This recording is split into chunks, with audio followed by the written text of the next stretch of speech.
Welcome to Merryn Talks Your Money, the personal finance edition of Merryn Talks Money. In these bonus podcasts, yes, bonus, we get tips from experts across industries on how to make the most of your money. I'm Merryn Somerset Webb. This week, it's bonus season. A question I'm sure is on everyone's minds is how you should spend or not spend your bonus, assuming you get one. Joining me now is Claire Ballentine, personal finance reporter at Bloomberg News. Hi, Claire. Hello.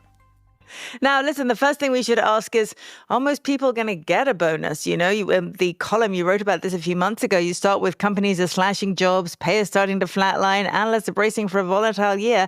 Is there a chance that maybe bonuses are going to be a little disappointing this year?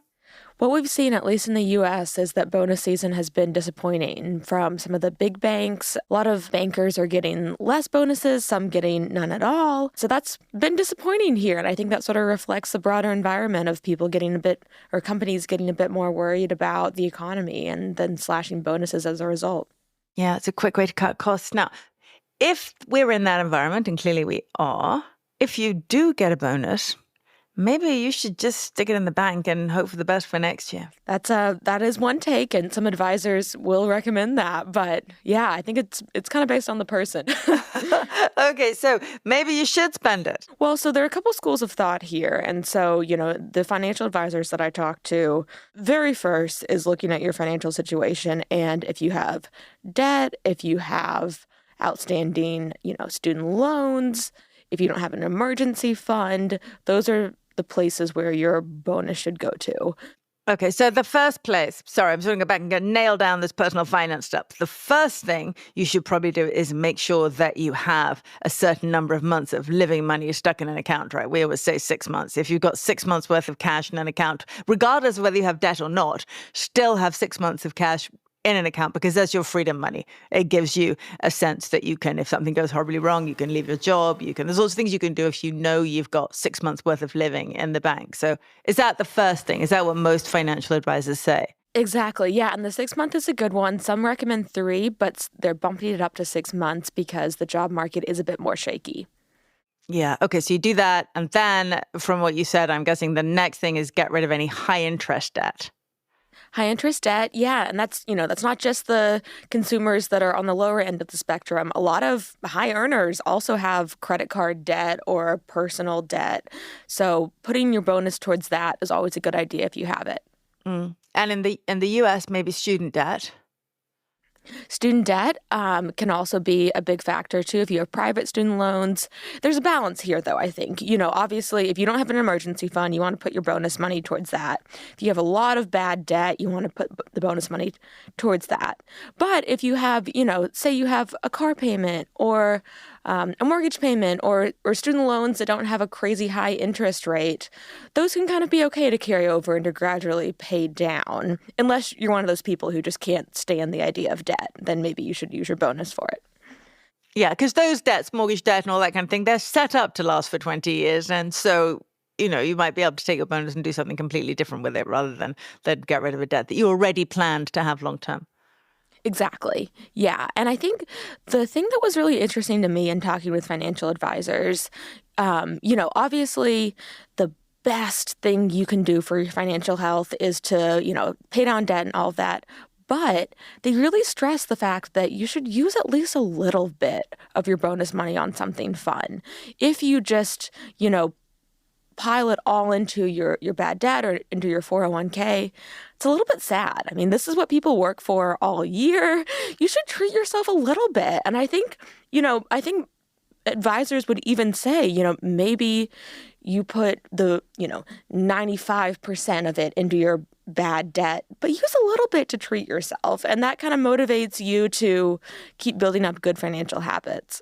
Yeah, well, it's interesting. One of the things that we often say on this podcast, John and I, is that your financial life is a balance between the present and the future.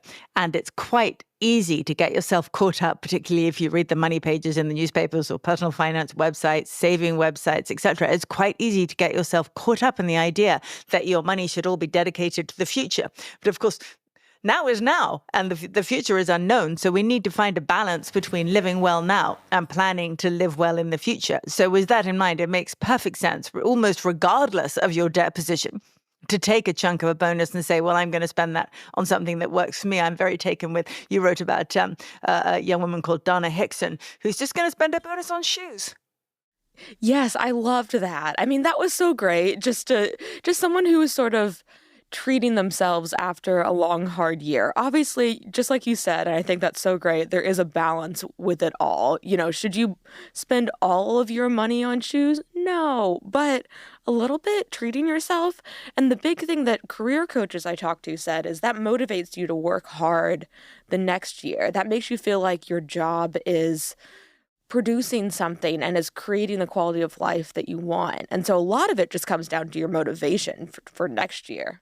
Well, there was an interesting tip on that. Again, I'm on the same column. Sorry, I love your columns, Claire. On this column about Tay Ladd, which is that's got to be an American name, hasn't it? Oh, yes. Yeah, she's a corporate lawyer, and she pre-spent some of her bonus on some Apple products, and then she put a video about it on TikTok. And by doing that, she somehow encouraged herself to actually work the hours that she needed to get that bonus. And she said, rewarding myself preemptively actually motivated me. And that's one way to look at it, isn't it? Spend it now, then you've got to put the hours in to get that bonus. That was an interesting one, and I don't know if I would recommend that, but I think pre-spending can be a little dangerous. But I do think there's something there in, motivating yourself to get to the goal. Or maybe, it's bonus season now, and you can sort of think about next year. Maybe you say to yourself, okay, if I do, these 3 things, then I'm going to spend, my entire bonus on this, one pair of shoes I want or this vacation. So seems to me like rewarding yourself at the end is better, but, to each their own. I mean, one of the key things here, in fact, I tend to think that in life in general, one of the key things that one should always be doing is attempting not to create regret. Right. I think it's the worst emotion you can possibly have is regret. You want to spend a lot of your time thinking about your life in terms of how can I do this so that I don't regret my choices. And when it comes to a bonus, you are leaving yourself a lot of room for regret in either direction. If you spend it all on boring stuff, you might regret that you never had that great trip to Sri Lanka. And if you only have the great trip to Sri Lanka, boy, you're going to regret not paying off some of that debt. Definitely. And there's sort of a middle ground, too, I think, that at least some advisors I talked to suggested. Maybe you can use your bonus to splurge in a way that's going to help you long term. Maybe you sign up for a fancy gym membership, or maybe you have a meal delivery service, which both makes your life a little easier and maybe helps you eat healthy. So there's a middle ground there, too. You can set yourself up for maybe some other health and lifestyle goals. I talked to one woman and I just loved this. She was a financial advisor herself, and she spent some of her bonus on permanent makeup. So that's the eyeliner that is permanent. So she could save herself money getting ready, or save herself time getting ready in the morning. She has young kids. I just thought that was so great. That's a great gift to yourself. But Claire, what if eyeliner fashions change? I'm feeling potential for regret. I am feeling potential for regret. I think there are versions that, last maybe 6 months or so. It's not permanent, but okay. Yes, great point. All right. I tell you what, the one that I particularly liked that is in another one of your columns that you suggested. And it was a suggestion from an IFA who said that a lot of his male clients, and this is such a male thing, isn't it? They like sports betting. And so one thing you can do with the bonus is you can take a small amount of it that you think to yourself, I just don't mind losing this, and I'm going to have some fun with it. And you can put it into a separate account and use it for your sports betting, for your crypto investing. Hate mail to the usual address, please. Your crypto investing, your sports betting, and possibly maybe your moonshot investing, your small cap investing, your high tech, high growth investing, whatever it is, things that have a much higher risk profile than the stuff you might put in the UK SIP, in the US your 401k, etc. Things with a higher risk profile, you can set yourself up a little account that is a play account, a fun account. And if you lose it, well, hey, you lost it. And maybe it gives you the same pleasure as a pair of shoes might give someone else. Definitely. And I like that too, because if you put it in the fund, you can use that in June. You don't have to spend your bonus right now when you get it. You can put it in a fund and then, gradually draw it down as you need it throughout the year. So there's no law that says you have to spend your bonus right now. Mm. And there is another interesting idea that you wrote about that I'm very keen on because I'm a natural pessimist. Well, I try to be a natural optimist, and on some things I'm a natural optimist. An apocalyptic mindset knocking around in the back. And as regular listeners will know, and one of the things that someone suggested is using some of your bonus to invest in preparing for an emergency. And this really is to suggest you don't think you're going to get a bonus next year. Assemble an emergency kit, accumulate a week's worth of food, set up a basement retreat, or even a full bunker. A full bunker? And you have quite a big bonus for a full bunker. Yeah, that one's a bit extreme, but I think that was a really interesting one. And I can sort of, see, sure, if you want to set up a full bunker and you have the funds for it, go for it. But, there's even a bit more middle ground, do you have stuff in your apartment if the power goes out? It's probably a good idea to sort of think about that. Is your pantry stocked? Do you have these things that are going to make your life, okay if say you have a bad illness and like during COVID times we needed food to stock up on that. So some of these smaller things, do you have a like a toolkit? I know a lot of people that maybe probably don't have that in their New York apartment. Come on, everyone has a toolkit. Everyone has a toolkit. No? Well, I don't know. People my age, I'm in my late 20s now. I think maybe some don't, but it's investing in a good one Claire, is a good idea. I want you to go out and spend some of your bonus on a toolkit. Okay. Noted. I will definitely do that. All right.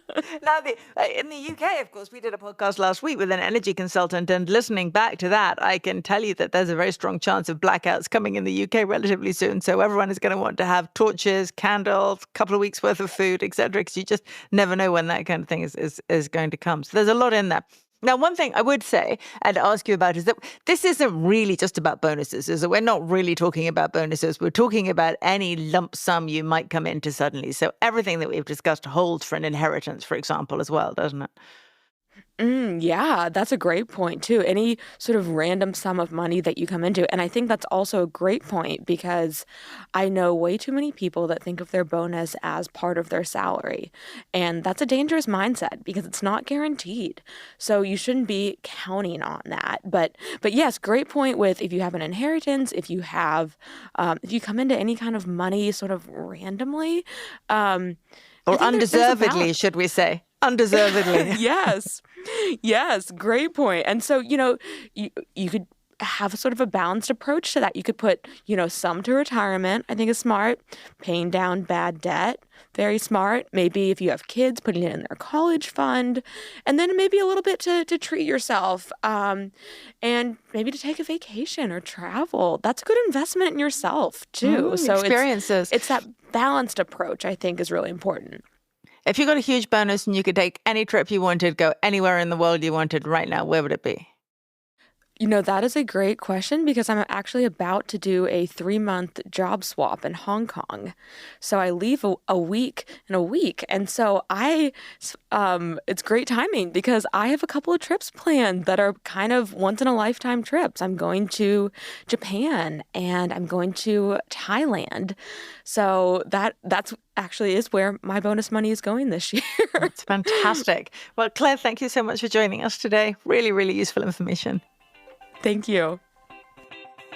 Thanks for listening to this bonus Merryn Talks Money. We'll be back next week. In the meantime, if you like our show, rate, review, and subscribe wherever you listen to podcasts. And if you have a personal finance issue you'd like us to talk about, to get an expert on to talk about, let us know.